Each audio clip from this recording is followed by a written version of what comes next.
का पृथ्वी परमाणूचा उगाना घ्यावा, तरी भूगोलची काखे सुवावा.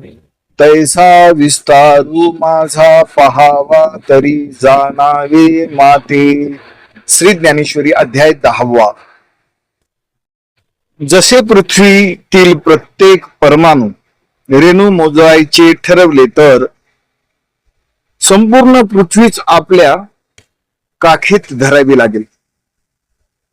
तसेच माझा परमेश्वराचा संपूर्ण विस्तार जाणून घ्यायचा असेल, तर संपूर्ण विश्वाला व्यापणारे माझे स्वरूप जाणावे लागेल.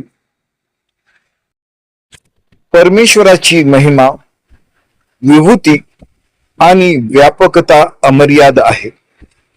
ती शब्दाने, बुद्धीने किंवा मोजमापाने पूर्णपणे समजून घेणे अशक्य आहे. म्हणून श्रीकृष्ण अर्जुनाला सांगतात की माझ्या सर्व विभूती सांगणे शक्य नाही. केवळ काही प्रमुख विभूती सांगतो. यावरून माझा अनंत स्वरूपाची कल्पना कर.